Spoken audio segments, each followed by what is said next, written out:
कैसे एक्शन हो रहा है जमाखोरों पर योगी का चाबुक। अब देखिए जमाखोरों ने चीनी जमा की, तो ये आप देख रहे हैं मुजफ्फरनगर प्रशासन ने छापा मारा है, रेड की है मुजफ्फरनगर में।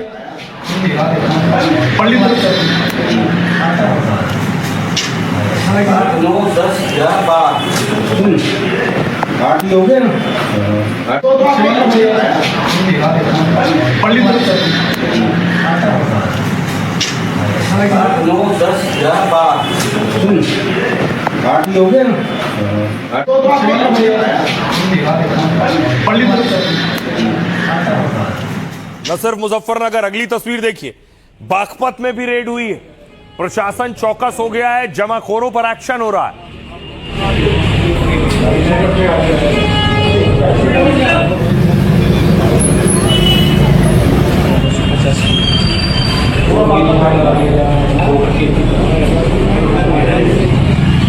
चीनी गोदामों पर शहर शहर छापेमारी हो रही है, चीनी के जमाखोरों को कसा जा रहा है। अब ये तस्वीर देखिए, न सिर्फ चीनी, दूसरे खाद्य पदार्थों पर भी एक्शन हो रहा है। पनीर देखिए, नकली पनीर पकड़ा गया, उस पर भी कार्रवाई हुई।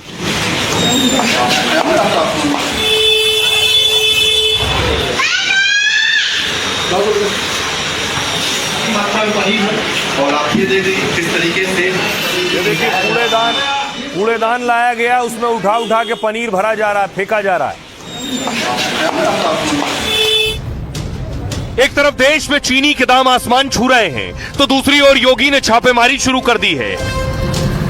बागपत से लेकर मुजफ्फरनगर तक ताबड़तोड़ एक्शन हो रहा है। योगी के अफसरों ने पड़ताल शुरू की तो कालाबाजारी करने वालों में हड़कंप मच गया। जनता के हक पर डाका डालने वालों को योगी की टीम ढूंढ रही है। मकसद साफ है, यूपी में चीनी के जमाखोरों को बख्शा नहीं जाएगा। अब देखिए जरा यूपी में कैसे कार्रवाई हो रही है, किस किस पर कार्रवाई हो रही है और कैसे पुलिस एक्शन ले रही है। सबसे पहले चीनी महंगी होने के बाद योगी ने आज एक बड़ी बैठक ली। इस दौरान सीएम योगी ने अफसरों को सख्त निर्देश दिए। कहा चीनी की कालाबाजारी करने वालों पर कड़ी कार्रवाई हो। 30 से ज्यादा दिनों तक कोई चीनी का स्टॉक नहीं कर सकता है। योगी ने कहा कि एक समय में यूपी में कोई भी डीलर अगर 400 टन से ज्यादा स्टॉक रखे तो उस पर एक्शन हो। योगी के साफ निर्देश हैं कि बाजार में सप्लाई रुकनी नहीं चाहिए, ताकि लोगों पर चीनी की किल्लत या महंगाई का असर न पड़े। नियम के खिलाफ भंडारण न हो, इसकी निगरानी की जाए। सीएम के आदेश के बाद बागपत में अफसर फील्ड पर उतर गए। एसडीएम और सीओ ने एक चीनी गोदाम पर छापा मारकर पड़ताल की। मुजफ्फरनगर में चीनी व्यापारियों पर रेड मारकर स्टॉक की जांच की गई। संभल में कालाबाजारी रोकने के लिए प्रशासन ने स्टॉक चेक किया। बरेली और नोएडा के डीएम ने बैठक कर स्टॉक की जानकारी ली है। सीएम ने गड़बड़ी पर एस्मा के तहत एक्शन की बात कही है। एस्मा का मतलब होता है आवश्यक सेवा अधिनियम, यानी जो देश या राज्य में जरूरी चीजों सेवाओं की सप्लाई होती है, उस पर अगर जमाखोरी करता है, इस कानून का उल्लंघन करने पर सरकार एक्शन ले सकती है। आरोपी को गिरफ्तार और दोषी पाए जाने पर सजा हो सकती है। एस्मा के तहत 6 महीने तक की कैद या जुर्माना या फिर दोनों हो सकता है। तो योगी की कोशिश है कि उत्तर प्रदेश में चीनी के दाम ना बढ़ने पाए, जमाखोरी ना हो। योगी ने एक बात और कही है कि यूपी में चीनी पर्याप्त है, कोई कमी नहीं है चीनी की। स्टॉक देखिए जरा चीनी का क्या है। चीनी का स्टॉक यह है कि चीनी मिलों में चीनी जो रखी है वो है 179 लाख क्विंटल चीनी मिलों में। इसके अलावा देखिए निजी चीनी मिलों में 150 लाख क्विंटल चीनी है निजी चीनी मिलों में, और निजी चीनी मिलों में लगभग 23 लाख क्विंटल है, और दूसरी चीनी मिलें जो हैं उनमें 5 लाख क्विंटल है। कुल मिलाकर चीनी की कोई कमी नहीं है, यह कहना है सीएम योगी का। सुनिए जरा योगी के मंत्री क्या कह रहे हैं। उत्तर प्रदेश में इस वर्ष भी 90 लाख मीट्रिक टन से ज्यादा चीनी पैदा हुई। आज उत्तर प्रदेश में हमारे पास 179 लाख मीट्रिक टन चीनी मौजूद है। उत्तर प्रदेश में चीनी का जो खर्चा है वो 4 लाख मीट्रिक टन प्रति माह है। हमारे पास आज भी 150 लाख मीट्रिक टन चीनी अधिक है। सभी जिलाधिकारियों को माननीय मुख्यमंत्री जी वीसी कर रहे हैं। सभी जिलाधिकारियों को ये निर्देश दे दिए गए हैं कि किसी भी कीमत पे कालाबाजारी चीनी की नहीं होनी चाहिए, और ये जो एक भ्रम पैदा किया जा रहा है, ये भ्रम दूर होना चाहिए। गन्ना मंत्री को आपने सुना। आइए अब आपको दिखाता हूं, समाजवादी पार्टी इस पर विरोध कर रही कि चीनी के दाम बढ़ रहे हैं। आज सड़कों पर उतरी थी और समाजवादी पार्टी सस्ती चीनी बेच रही थी।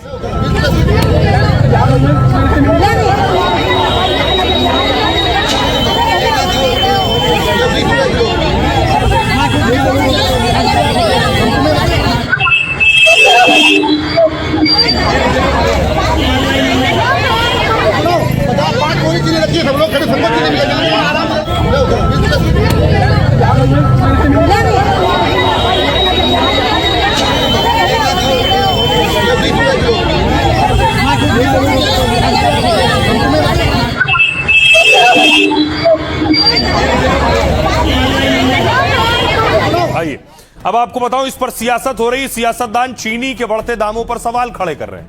अखिलेश यादव देखिए क्या कह रहे हैं। अखिलेश ने कहा यह मुनाफे के लिए पेट्रोल में एथेनॉल मिलवा रहे हैं, मुनाफा कमाने के लिए ही चीनी महंगी कर रहे हैं। चीनी के दाम तब बढ़ाए जा रहे हैं जब त्योहार आ रहे हैं। आपको मिठाई खरीदनी है लेकिन वो महंगी है। गुलाब जामुन, रसगुल्ला और बर्फी महंगी हो गई है।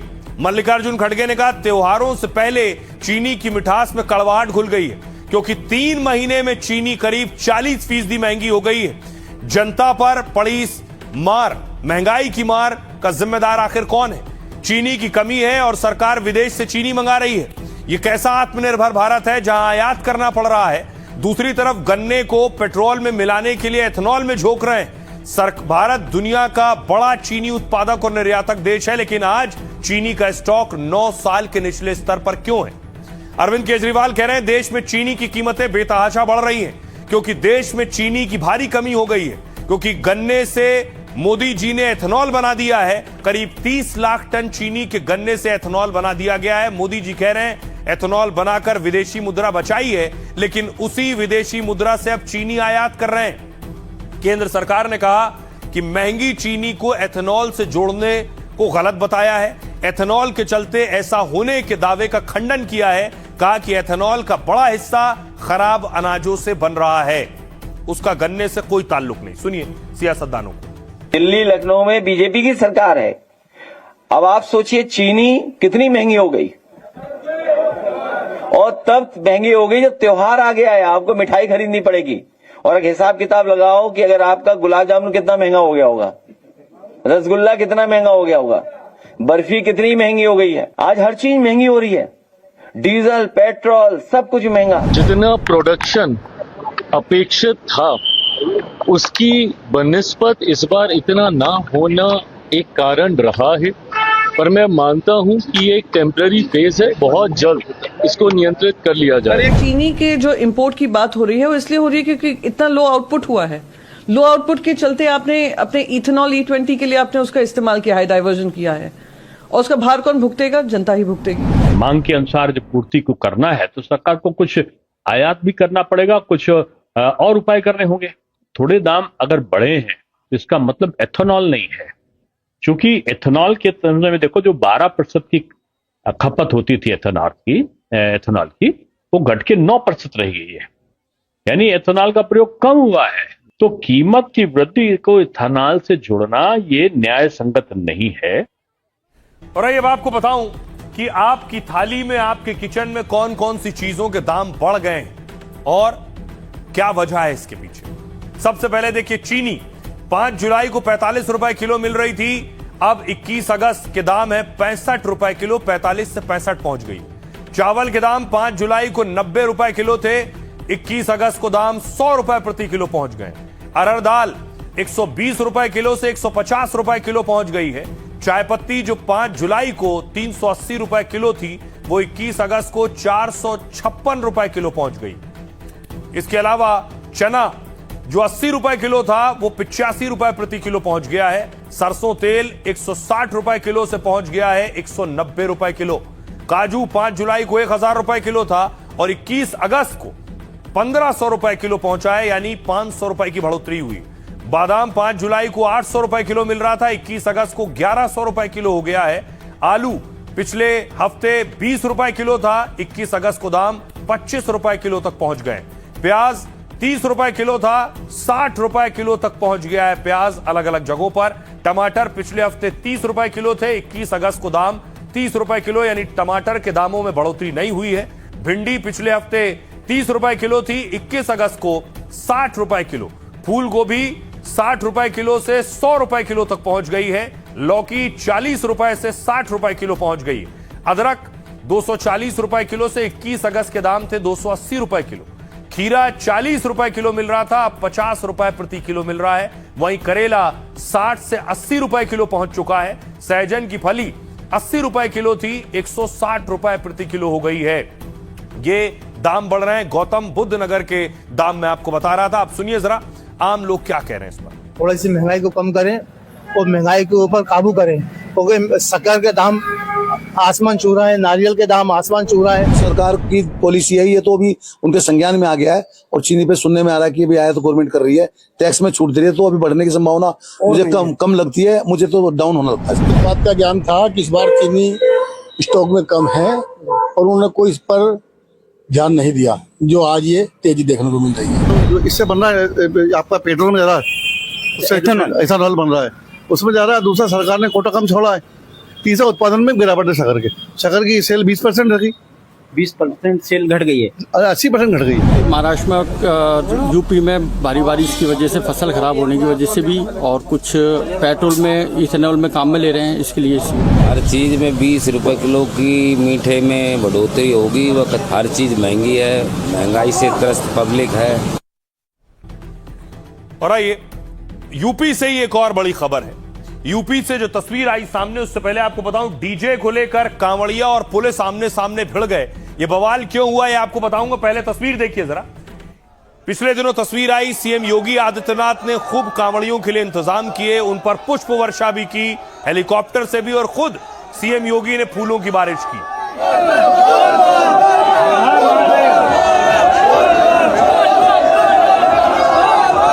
लेकिन कुछ तस्वीरें ऐसी आई जिन्होंने चिंताएं बढ़ाई और विचलित किया। ये तस्वीर देखिए, डीजे चल रहा था, डीजे पर डांस हो रहा था, पुलिस वहां मौके पर मौजूद थी।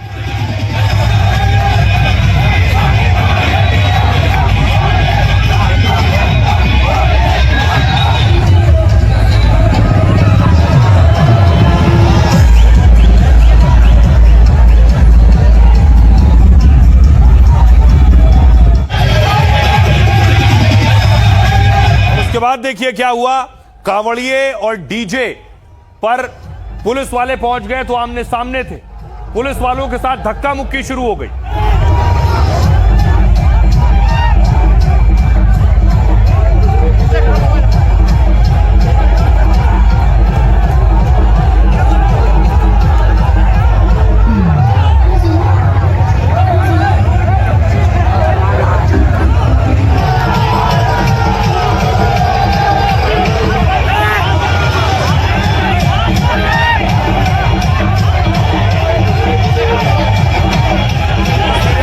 पुलिस से धक्का मुक्की हो रही है, और यह धक्का मुक्की कहां तक पहुंच गई, यहां तक पहुंच गई कि इंस्पेक्टर साहब को बोलना पड़ गया कि मैं इस्तीफा दे दूंगा, रिजाइन कर दूंगा। इंस्पेक्टर मौके पर मौजूद है, हाथ में माइक लिए हुए।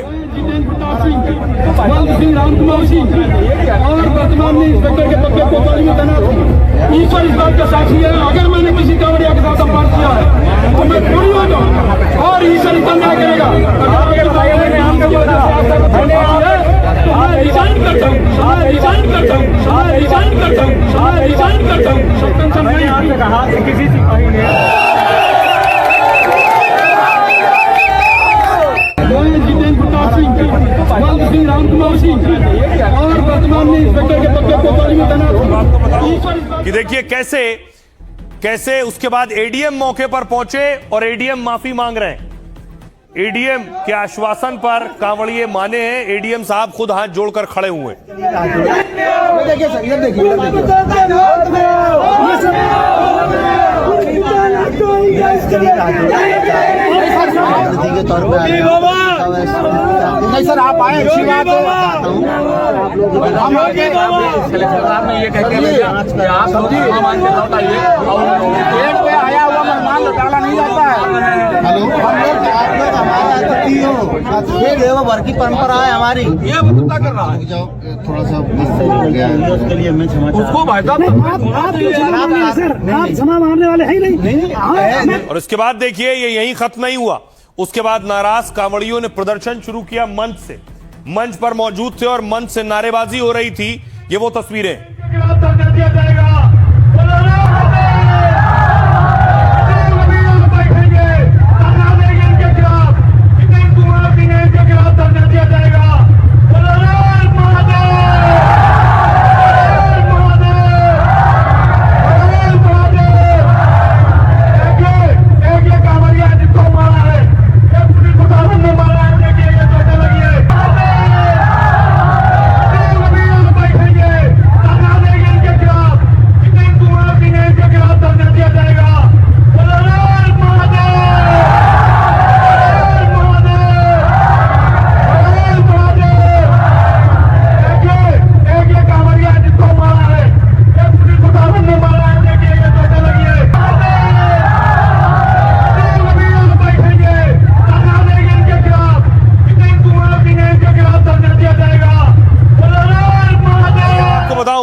ये पूरा बवाल क्या है, हुआ क्या आखिर? ये तस्वीर आप देख रहे हैं। कन्नौज में कांवड़ यात्रा में डीजे को लेकर विवाद हुआ। पुलिस ने कांवड़ियों को डीजे आगे ले जाने से रोका तो हंगामा शुरू हो गया। कहासुनी इतनी बढ़ गई कि कांवड़िये सड़क पर बैठ गए। कांवड़ियों ने मंच पर कोतवाल के निलंबन की मांग करते हुए कहा कि जब तक कोतवाल निलंबित नहीं होंगे जलाभिषेक नहीं होगा। लगभग 2.5 घंटे तक हंगामा हुआ और झड़प की स्थिति बन गई। पुलिस अधिकारी ने मौके पर पहुंचकर मामला शांत करने की कोशिश की। एडीएम और एसपी ने कांवड़ियों को कार्रवाई का भरोसा दिलाया। उन्होंने कहा जो भी दोषी होगा उसके खिलाफ एक्शन लिया जाएगा। इस बीच कन्नौज कोतवाल ने भी अपने इस्तीफे का ऐलान कर दिया। उन्होंने कहा अगर मेरी गलती है तो मेरा सिर और आपका जूता बराबर है। मैं भी सनातनी हूं, मैंने किसी कांवड़िये का अपमान नहीं किया है। दरअसल यूपी में कांवड़ यात्रा में डीजे बजाने को लेकर नियम है। डीजे की ऊंचाई अधिकतम 12 फीट, आवाज 75 डेसिबल से ऊपर ना हो। दावा है कि इन्हीं मानकों के आधार पर पुलिस ने यात्रा को रोका, लेकिन बाद में बातचीत के बाद कांवड़ यात्रा रवाना कर दी गई। सुनिए क्या कुछ कह रहे हैं। अनाउंसमेंट कर रहा हूँ, शपथ के साथ अनाउंसमेंट कर रहा हूँ, अगर मैंने कोई गलती की है तो मेरा सर और आपका जूता बराबर। मैं रिजाइन कर, मैं पूरे समाज के साथ कह रहा हूँ, अगर इनकी ये है कि मैंने, अगर ईश्वर साक्षी है, मैंने किसी कांवड़िये का अपमान किया है तो ईश्वर इसका न्याय करेगा। और आप कहते हैं मैं अभी रिजाइन करता हूँ इतने समाज के सामने, मैंने कुछ भी गलत नहीं किया।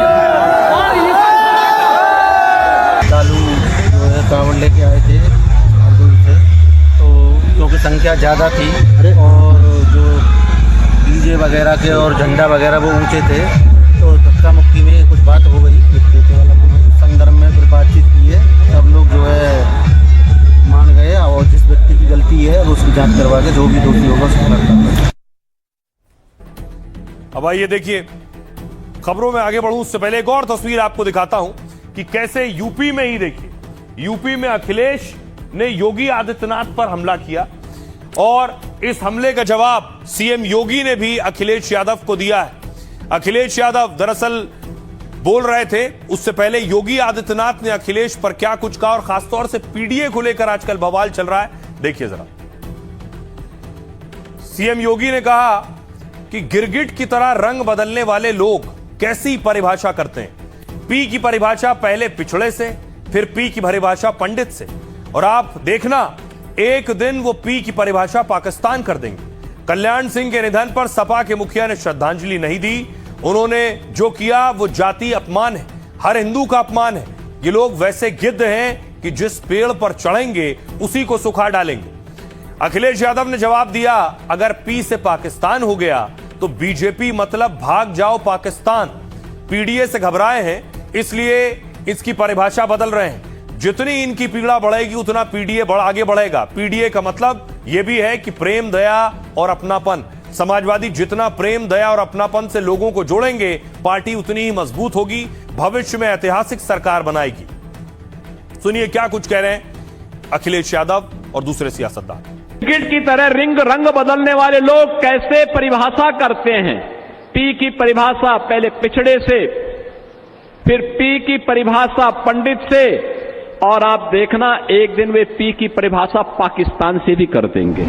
पी का मतलब पाकिस्तान। अगर मैं यूं कहूं बीजेपी भाग जा पाकिस्तान, या यूं कहूं कि भाग जाओ पाकिस्तान, और पीडीए से घबराए हुए हैं, इसीलिए पीडीए की परिभाषाएं बदल रहे हैं। वो जितनी पीड़ा बढ़ेगी उतना पीडीए आगे बढ़ेगा। समाजवादी पार्टी की कथनी करनी में पूरी तरह से कोई मेल नहीं है। ये चुक चुकी पार्टी है और उत्तर प्रदेश के विकास के लिए ये पूरी तरह से मैं कह सकता हूं कि गड्ढे में डालने वाली पार्टी है। पूरी तरह से कंफ्यूज्ड हैं। कहीं किसी मंच पर पीडीए का कुछ अर्थ करते हैं, या पंडित सामने दिखाई दे जाता है तो पी का अर्थ पंडित कर लेते हैं, और कोई पत्रकार पंडित सामने आता है, पूछ रहे अपना नाम बताओ, अरे नाम बताओ अपना क्या है, उसे बेइज्जत करते हैं। अच्छा मिश्रा हो तो उसे बेइज्जत करते हैं। तो वो खुद कंफ्यूज हैं कि पीडीए का अर्थ क्या है। तो जो स्वयं कंफ्यूज है वो समाज को क्या मार्गदर्शन करेगा। देश में चल रहा है पीडीए, पीट देगा यही, पीट देगा अल्पसंख्यक, और अखिलेश जी उसका गवाही देते हैं। पीडीए का फार्मूला इसी नाते वो बोलते बोलते किसी दिन पीडीए पी से कह देंगे पाकिस्तान हो गया और सबको लेके पाकिस्तान जाने लगेंगे। अब देखिए उत्तर प्रदेश में 27 में चुनाव है। अब 27 में चुनाव है, इसलिए हर तरह के साम दाम दंड भेद सब आपको देखने को मिलेंगे, और सब एक दूसरे पर किसी न किसी वजह से किसी न किसी बहाने अटैक करेंगे। अब एक और नया हमला हुआ। अखिलेश के चवन्नी वाले तंज पर जयंत चौधरी ने पलटवार किया। आरएलडी के मुखिया और केंद्रीय मंत्री ने एक्स पर पोस्ट लिखा, उन्हें कुछ सस्ते शब्द बोलने ही थे तो मेरा नाम लेकर बोलते। जयंत चौधरी अखिलेश को कह रहे हैं जाट समाज को टारगेट करना और कहना एबीसीडी हमने सिखाई है, यह अहंकार है, और मैं मानता हूं कि ऐसा आचरण सिर्फ पतन लाता है। दरअसल अखिलेश यादव ने हाल में जयंत चौधरी पर तंज कसा था। उन्होंने कहा हमने चवन्नी को रुपया बना दिया, फिर भी लोग छोड़ गए। अखिलेश का तंज जनवरी 2022 के जयंत चौधरी के बयान से जोड़ा गया। तब सपा और आरएलडी पार्टियों ने साथ मिलकर यूपी का चुनाव लड़ा था। अब अखिलेश के हालिया बयान और पश्चिमी यूपी की सियासत गर्मा गई है, क्योंकि पश्चिमी यूपी की राजनीति में जयंत चौधरी सिर्फ एक नेता नहीं बल्कि लंबे समय से जाट और किसान राजनीति के महत्वपूर्ण अंग हैं। ऐसे में जयंत पर की गई टिप्पणी को आरएलडी जाट अस्मिता से जोड़ रही। यही वजह है कि विवाद अब निजी राजनीतिक तंज से आगे निकल गया है और जाट बनाम यादव वाली सियासी लड़ाई की तरफ जाता हुआ दिख रहा है। इस लड़ाई में मायावती ने भी एंट्री ली है और अखिलेश पर भी हमला किया है। मायावती ने अखिलेश के बयान को पूरे जाट समाज का अपमान बताया और कहा सपा के मुखिया को पूरे जाट समाज से माफी मांगनी चाहिए। सुनिए क्या कुछ कह रहे हैं सियासतदान। मैं अगर कुछ कहूं तो उसमें भी नाराजगी है, कोई पुरानी बात याद दिला दूं तो ये भी बुरा लगता है, और मैं ये कहूं कि अब आपको ज्यादा सीटें मिलने वाली हैं वो भी बुरा लग रहा है। दूसरे दल हैं और जिनकी भागीदारी बढ़ाने की बात हो रही है, हम उनसे भी चाहते हैं कि उनकी भागीदारी बढ़े, इसमें बुरा मानने की क्या बात है। चौधरी चरण सिंह भी किसानों के मसीहा रहे हैं, किसान नेता रहे हैं। चौधरी अजीत सिंह ने पूरा जीवन किसानों को दिया है, उनके बेटे और वो भी किसान नेता। ये बारे में चवन्नी ठंडी की बात करना ये समाजवादी पार्टी के नेताओं को शोभा नहीं देता। स्वाभिमान, मेहनत, त्याग किसान का संरक्षण है, और ऐसे समाज को आप अपमानित कर रहे हैं। चौधरी चरण सिंह जी ने मुलायम सिंह जी को नेताजी बनाने का काम किया, और आज आप पूरे समाज को कटघरे में खड़ा कर रहे हैं। यह अत्यंत दुर्भाग्यपूर्ण और दोषपूर्ण मानसिकता को दर्शाता है। जयंत जी, आप हमारे नेता चौधरी चरण सिंह जी के पोते हैं, आपको हल्के शब्दों का इस्तेमाल नहीं करना चाहिए था जैसा आपने कहा, क्योंकि वही हल्के शब्द अगर आपने उस समय नहीं इस्तेमाल किए होते तो लोग चवन्नी अठन्नी रुपया नहीं करते।